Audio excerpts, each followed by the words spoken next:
Rosauro San Juan bilang Jose Rosa, ang babaero. Jasmine Descartin bilang Alicia, ang original na asawa. Erich Tausan bilang Elmina, unang kabit. Ariana Romero bilang Leonora, pangalawang kabit. Nicole Cruz bilang Alberta, pangatlong kabit. Rashlyn Balatbat bilang Lenlen, panghuling kabit. Sabi nila, masarap magkaroon ng kinakasama sa buhay.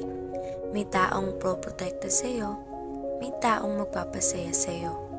Pero handa mo bang isugalang yung pagmamahal at tiwala sa isang lalaking hindi naman lubos na pinagpala? Sa isang malayong baryo, may dalawang taong nagngangalang Jose at Alicia. Isang mahinhin at hindi makabasag pinggan na babae. May isip mo ba na mahuhulog siya sa isang kagaya ni Jose? Ngunit sa kabila ng sobra-sobrang atensyon at pagmamahal na ibinibigay ni Alicia, may lihim palang itinatago si Jose. Kapag malayo sa sulyap ang kanyang asawa, may seryosong pag-uugali ang bumabalot sa kanya. Sa kabila ng tamis ng kanyang yakap kay Alicia, may mga hinanakit at kalungkutan pala sa kanyang puso na tila ba hindi kayang punuan ng kanilang pagsasama kaya't ito'y hinahanap niya sa iba. At sa kanyang pag-alis na hindi kasama ang kanyang asawa, siya'y nag-iiba, nagiging malikot ang mga mata. At tila ba ang mundo'y isang laro ng pagnanasa para sa kanya. Isang araw, si Alicia ay kinukutubad na at hindi mapakali sa mga ikinikilos ni Jose dahil sa palagi nitong pag-alis. Kaya't si Alicia ay nagtanong sa malapit na kaibigan kung napapansin ba nito ang asawa kapag ito'y umaalis. Uy, alam mo ba kung saan siya nag-podcast si Jose? Si Jose? Kung magkasama ka kanina sa baryo, magkakapay pa nga kayo eh. Hindi ba ikaw yun? Ay, oo nga pala. Sige, salamat. Manda ka sa akin. May babae pala ah. Jose, ano itong mga usap-usapan sa kabilang baryo na naririnig ko? Nakikita mo raw si Alina. At sino nga ba siya sa buhay? Kanina? So, kailan na? Pero sino siya sa buhay? Wala. Wala alin siya wala. Kasi akala ko ba wala ka nang kinikitang iba bukod sa akin? Oo nga, Mina, wala na wala. Eh sino si Leonora? At may nakapagsabi pa sa akin, tinutulungan mo siya magbuhat ng mga pinamili. Walang katotohanan sa mga yan. Kasi, tapatin mo nga ako. Totoo ba yung pangako na sinasabi mo? Ako lang ang isang babae sa buhay mo. Oo, totoo yun, Nora. Eh, sino si Lenlen na napapansin ko may pagtingin sa'yo? Wala yun, sukupansin yun. Kasi magkakaanak na tayo lahat-lahat. Umamin ka na sa akin. May iba ka pa bang babae? Wala din, wala. Huwag ka na magkaila. At nakita ko kayo ni Alberta ng isang araw, magkasama. Pero ang sabi mo, sa trabaho ka pupunta. Trabaho lang yun. Kasi alam mo naman na natiwala ako sa'yo, di ba? Oo, Bet, alam ko naman yun. Sabihin mo sa akin na hindi naman totoo yung mga balita na karelasyon mo rin sila. Hindi mangyayari yan. Dahil totoo lang, Bet. Ang liham na ito ay para na rin sa ikabubuti ng lahat. Pahala na yung mga iabab kong mag-away-away dyan. Nakaisip ng plano si Alicia upang makapagkita at maratrat niya ang kabit na si Almina. Ngunit ganito rin pala ang plano ng iba pang kabit ni Jose para sa isa't isa.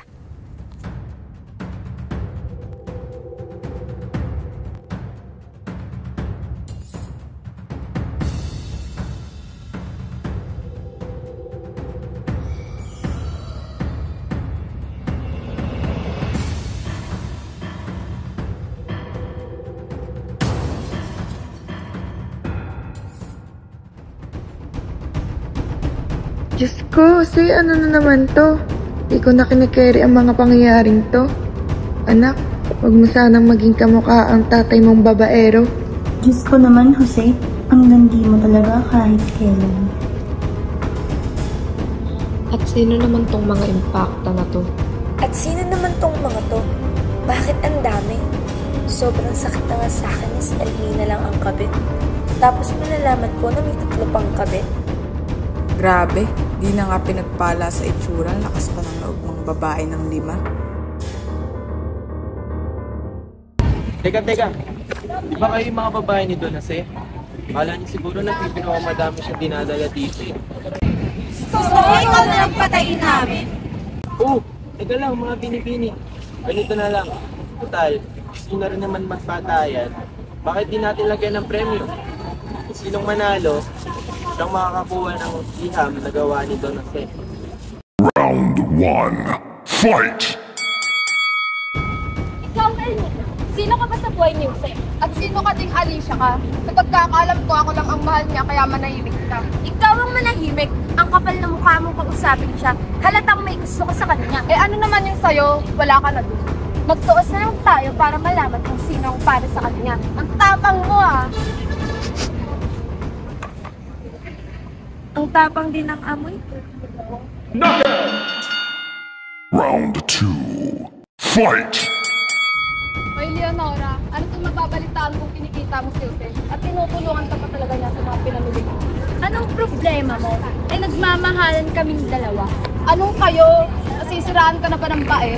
Baka ito yung nasisiraan sa ilusyon ng meron kayo. At sumasagot ka pa talaga. Aray naman! Okay naman ito, wala kang palaban. Okay pala. Ito para sa'yo. Kung wala ka nang maintindihan. Round 3. Fight! Hoy, buntis. Kapal na mukha mo. Kumabit ka pa talaga. Anong kumabit? Ako ang nauna at dapat sa kanya para sa magiging anak namin. Ako lang naman ang naging sa plastic na. Anong gagawin ko sa anak mo? Na mapapalaba ako ba? Napakasama mo talaga. Mapunta ka sana sa impyerno. Sumusobra ka na. Huwag mo akong hinahamon. Ang anak ko! Kung wala ka nang maintindihan. Round 4. Fight! Hoy, Chapipay, ito bala ko i-get tao mo.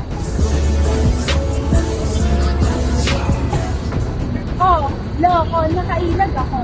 Itong kaldag ko, lamon. Ano ang kala mo? Ikaw lang magaling ko. Magaling pa lang umilag Itong kaldag ko, i-get out mo.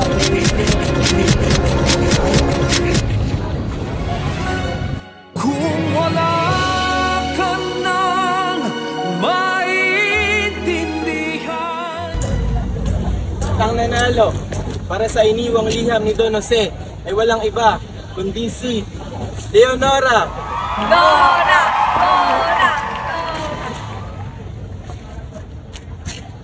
Final round. Fight!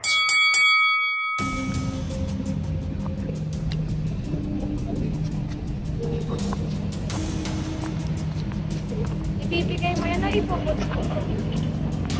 Ito? Wala naman tong kwenta. Sige, saksak mo na sa baga mo. Kung wala ka nang maintindihan. Uto-uto ka talagang pangit ka. Alicia, Elmina, Leonora, Alberta at Lenlen. Ang sulat na ito ay para sa inyo. Sana mapatawad niyo ako sa nagawa ko. Minahal ko naman kayo. Pero di ko talaga kinaya, mga ate. Lalaki talaga ang gusto ko. Oo, bakla ako. Nagmamaherals si Rosa. Anak ng teteng bading pala. Ang lakas mong babae, di na nga pinagpala sa mukha.